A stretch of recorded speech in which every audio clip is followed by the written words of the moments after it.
There is a pervasive feeling in the 21st century that history has stalled, trapping society in a recursive loop of stagnation. The late cultural theorist Werk Fischer defined this condition as capitalist realism, the ideological conviction that there is simply no alternative to our current socioeconomic order. This conviction functions as a screen, filtering out alternative possibilities and resulting in what Fischer called the slow cancellation of the future. To diagnose this malaise, Fischer re-engineered a concept from Jacques Derrida, hauntology. It describes a society haunted by the ghosts of the futures it failed to realize.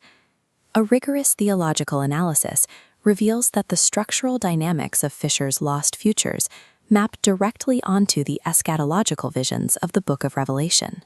In this reading, the beast of Revelation is the theological archetype of neoliberal capitalism, a totalizing system designed to cancel the future and demand the worship of the present. To dissect the mechanics of this closed-loop system, we can use the narrative arc of the Christ event as a heuristic device. This matrix maps the timeline across 4 stages: incarnation, passion, Holy Saturday, and resurrection. We apply 2 distinct vocabularies to this timeline: Christian apocalyptic theology on the top row and secular critical theory on the bottom.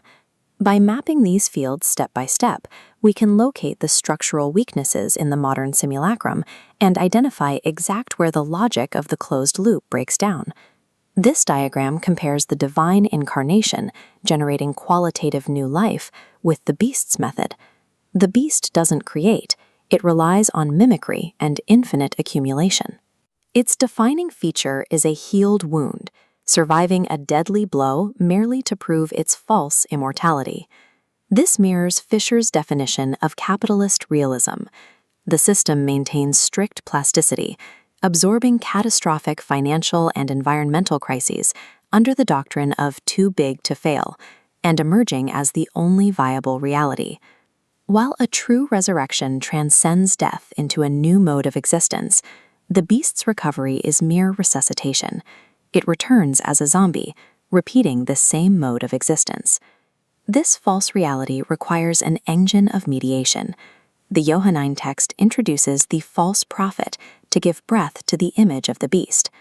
This mediation parallels Jacques Ellul's concept of technique and Guy Debord's spectacle, the autonomous power of the state and its media machinery.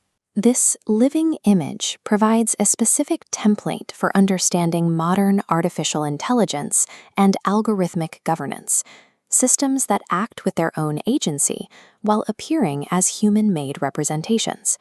These digital simulacra dictate behavior and demand absolute cognitive allegiance through our screens, shaping our desires to fit the system's requirements.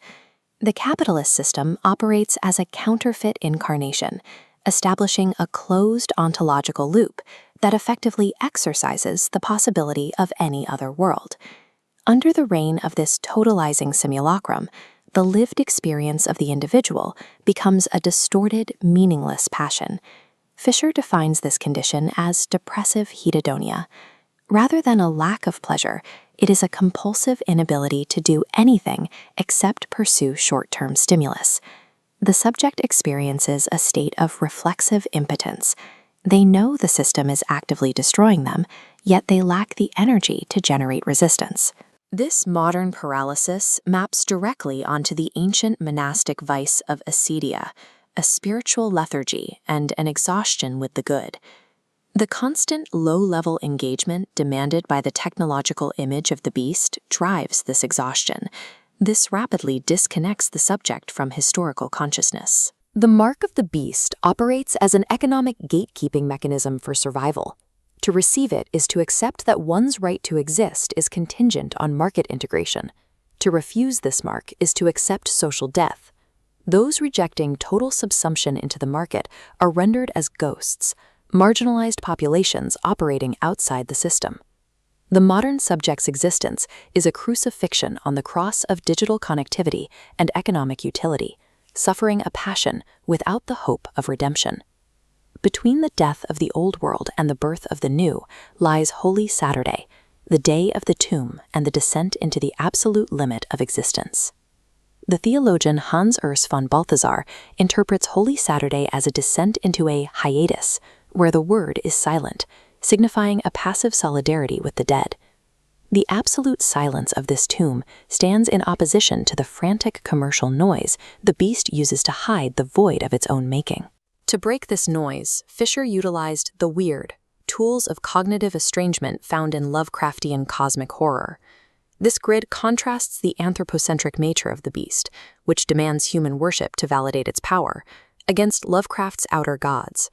These outer gods are defined by their absolute cosmic indifference to human existence and economic structures. We differentiate between safe monsters, like the reformist elder gods that protect the status quo, and true monsters representing a void that cannot be bargained with. Encountering the weird politically decenters the human ego. It reveals the reality of capitalist realism is a fragile bubble floating in an indifferent cosmos. This encounter serves an apophatic function, a form of negative theology defining truth by what it isn't. By confronting the radically other, we strip away narcissistic illusions and reveal its contingent world. The final stage of this heuristic is the resurrection and the parousia, the arrival of the future in the middle of time. This diagram illustrates the theologian Wolfhart Pannenberg's concept of prolepsis, the anticipatory realization of the end of history. This creates a retroactive ontology. The future is not a distant point we are building toward. It is an active force that invades and determines the present. Fisher's acid communism functions through this same retroactive logic. Just as the resurrection makes the future available now, acid communism treats the utopian potentials of the past not as dead history, but as an arriving future that exerts a causal force on our present. The resurrection proves that the laws of capitalist realism, scarcity, death, and entropy are not absolute. They are provisional rules waiting to be overruled by the age to come. The Greek word apocalypsis translates to unveiling. The primary event is not planetary destruction, but the removal of the veil. The parousia functions as a battle of truth. The presence of the true image exposes the hollow replicas and technological simulacra of the false prophet, causing the spectacle to collapse. The political project of the left and the second coming of Christ can be seen as the same structural event, a cosmic exorcism. The revolution casts out the ideological memes and unclean spirits that possess the current world, removing the spiritual possession that sustains the status quo. Both the hauntological subject and the Christian are called to be the glitch in the simulation, the element that the beast cannot digest. By living in the present as if the ideological veil has already been lifted, we act as the counter-exorcism that brings